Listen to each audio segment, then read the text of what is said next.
Hi everyone. So a lot of people know my journey, but obviously there's a lot of people who don't, and I do want to document what's happening with my health, especially for my daughters, especially the two youngest daughters, because we don't know what's going to happen with me. We've got a good idea and it's not too good. So back in July 2020, 5 days after my youngest daughter was born, I had an ultrasound scan for something totally unrelated, and they discovered a tumour on my left kidney, or should I say in my left kidney, measuring 11 centimetres by 7 centimetres by 7 centimetres, that was suspicious for renal cell carcinoma, also known as kidney cancer. So the following day I had a CT scan which confirmed the thinking that it was probable kidney cancer, but they wouldn't actually be able to confirm that until they were able to get a biopsy of the tumour itself. So I was sent to the emergency department at the PA hospital the following day, on the Wednesday, where I had a lot of blood tests and more CT scans to check that the probable cancer hadn't spread to anywhere else. Staff were fantastic, and I was then referred on to the urology team, who I had an appointment with a week on Friday later, so around about 9 or 10 days after the emergency department visit. And they asked me if I was okay the following Wednesday to go in and have my kidney removed, my left kidney. So everything moved really quickly. So from initial finding until the kidney removal was 16 days. So on the 12th of August, which was actually the day after my wife's birthday in 2020, I had my left kidney removed. Surgery was for 5 hours, something like that. The next few days, actually the next few weeks, were extremely painful due to all the cuts and whatnot. It was major surgery. The week after I'd had my kidney removed, I received a call off the specialist to confirm what we'd all thought, but what we didn't want to hear, which was that I had kidney cancer. It was actually stage 3 as well, because it had moved into parts of my renal vein, into tissue around the kidney, and it was also the most aggressive type of tumour that I could have, being grade 4. So with the stages, as I say, I was stage 3. You go from stage 1 being the best, if there is a best cancer, to stage 4 being the worst, which is metastatic. But I was stage 3 because there was no spread of the cancer, but it was into local tissue and it was into my renal vein. And again, with the grading, it goes from grade 1 to grade 4. So grade 1 are the ones where the cells look most like normal cells and least likely to spread. And grade 4 is the ones that look most unlike normal cells and highly aggressive and highly likely to spread. So it was stage 3, grade 4. After that, I was under the care of my oncologist at Icon Cancer Centre in South Brisbane. It was absolutely fantastic. There was a few scares along the way. I had a bone scan that showed up what was a possible lesion but turned out to be a fracture on the rib. Never been so thankful to have a fractured rib.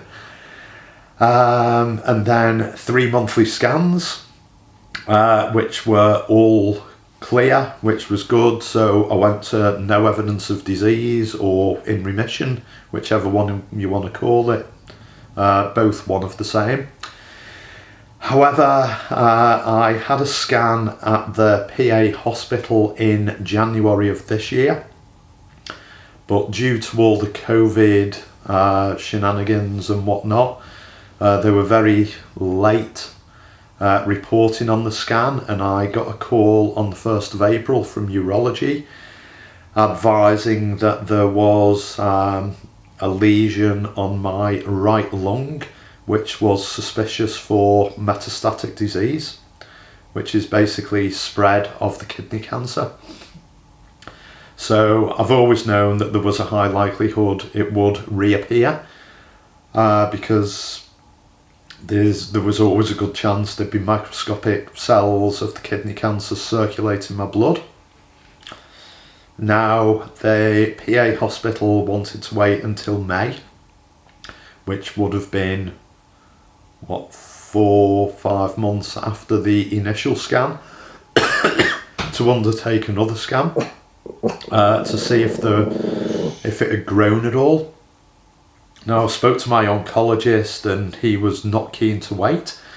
It was already 3 months since the scan. So we wanted to get another scan immediately, so I had a scan the following day. And my oncologist rang me later to advise that tumour on my right lung had actually grown since January. And there was a further tumour on the left lung. Both sub 1 centimetre, which doesn't sound too big, but when you're talking about cancer, it's not great. So that's when I was informed that, yep, the kidney cancer has spread. I've now got stage 4 metastatic kidney cancer, which is basically incurable.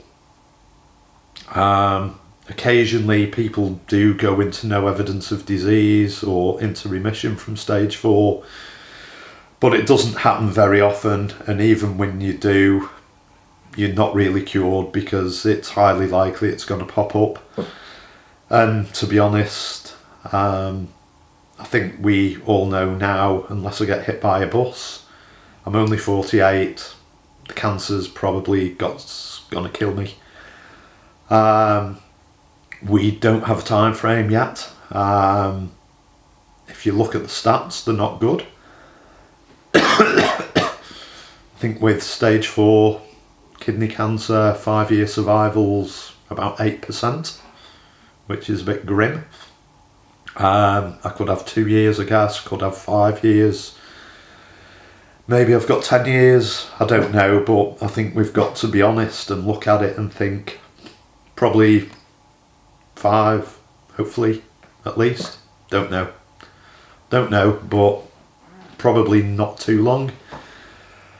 So 2 weeks after the diagnosis, I started treatment on a drug called Pazopanib, which goes by the name of Votrient. It's a targeted therapy drug. A lot of people do ask, why aren't you on chemo? But kidney cancer doesn't respond to chemotherapy. So I'm on this targeted therapy drug, which is also, I guess they're all chemical therapy drugs. I take it in oral form every day. The side effects are horrible.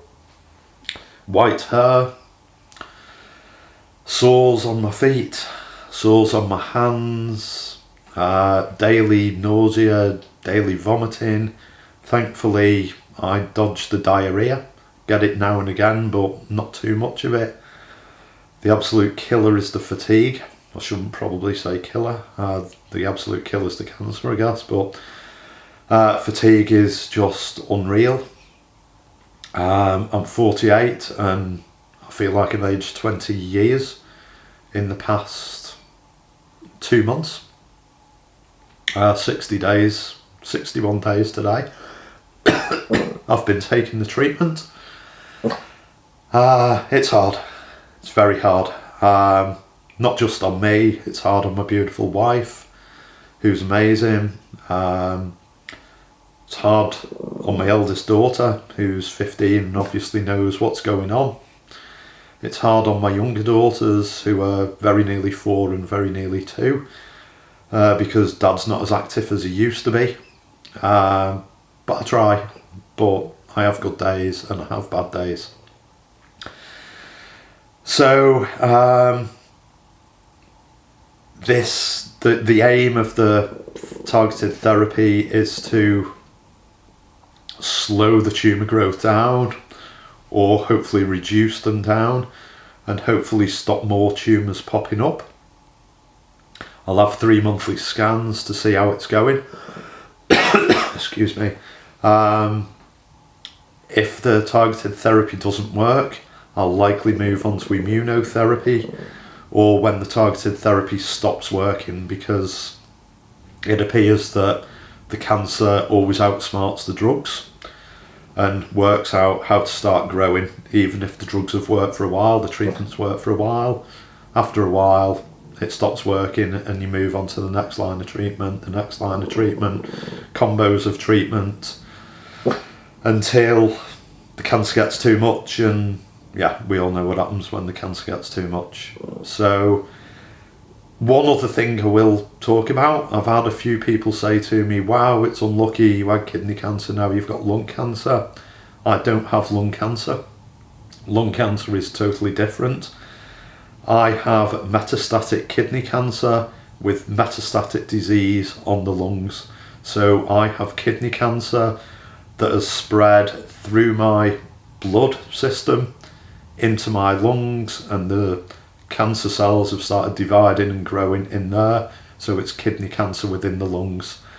If it was lung cancer, I'd be on different treatment, probably chemo, but it's, as I say again, metastatic kidney cancer with metastatic disease on the lungs.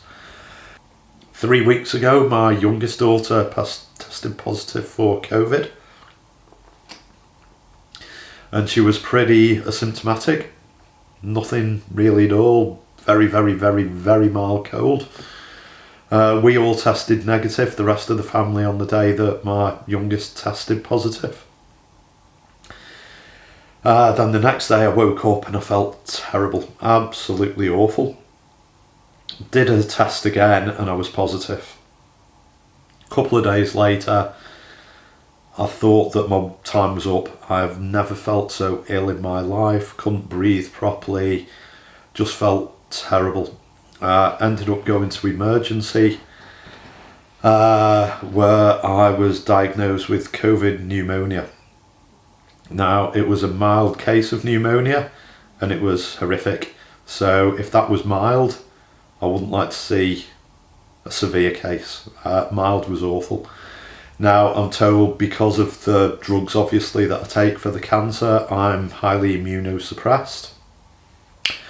So COVID kicked me hard, and that's even with 3 COVID jabs.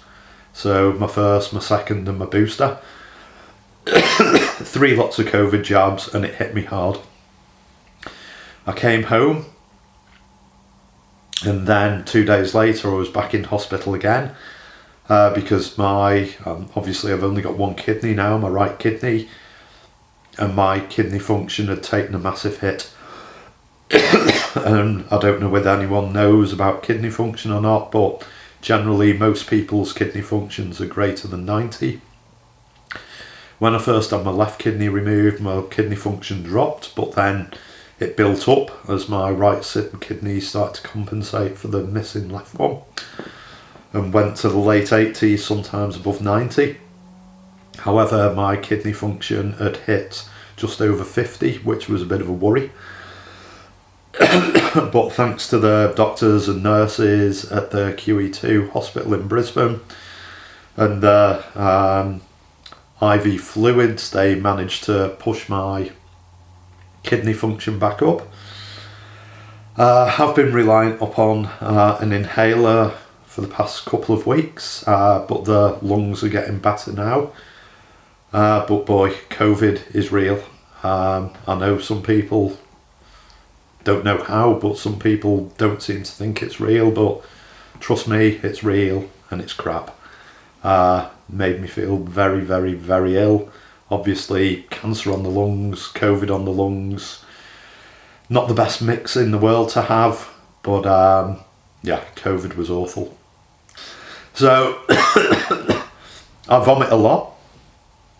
I have drugs to help with the vomiting, but if I eat anything now that's anything not plain at all, or anything that's fatty, anything that's cheesy, anything basically that I used to love, within an hour or two I've got my head down the toilet and I'm vomiting. And the past week I've been vomiting huge amounts of blood up. It's gross. So there's vomit in the toilet and there's pools of blood in the toilet. I cough, and I cough from my lungs, and there's blood comes up from my lungs. I don't know. Is it the cancer? We're not really sure. But spoke to my doctor today, and he thinks that it is likely because I'm vomiting so much that it's damaging the esophagus,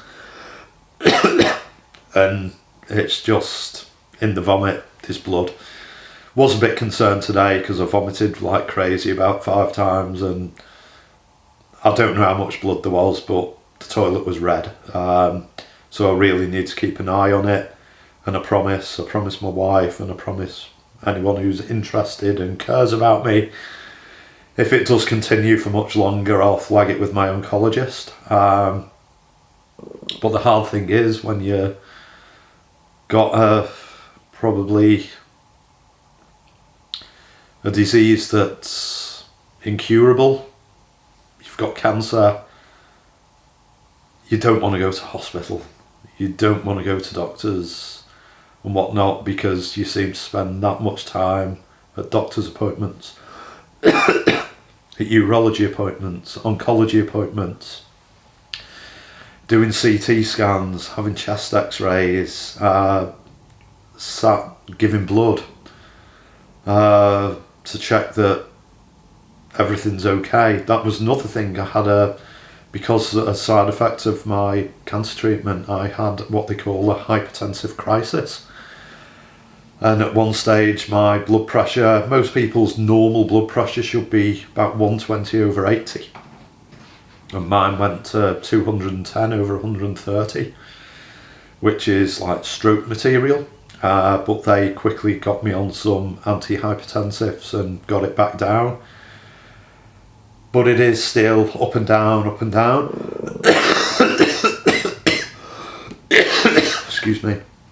But not crazy up and down like that.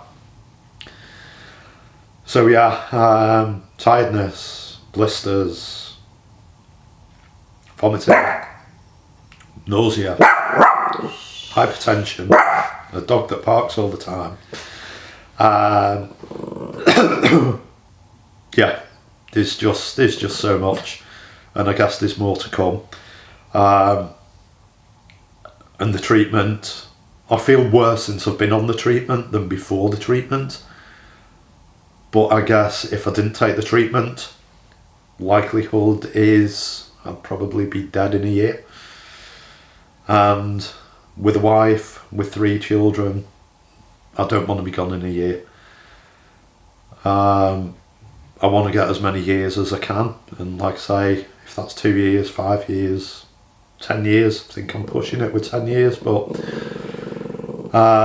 let's go for 5 years. That's a lot better than 1 year, and I can see my kids start school. I could possibly see my eldest daughter graduate from uni. And maybe my youngest children will be old enough by the time I do go to actually understand what happened with Dad.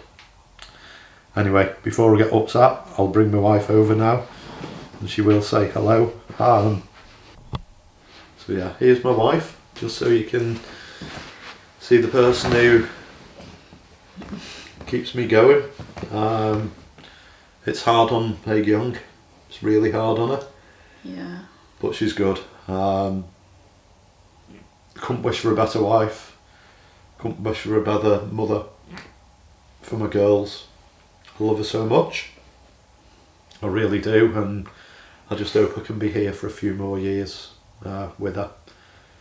And I know she's already promised me that my memory will live long and forever with my girls. Thank you. Love you.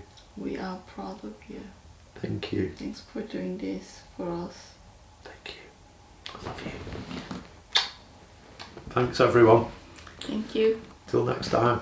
Bye. Sorry about the red shorts and the red top. I'm in PJs too. Bye.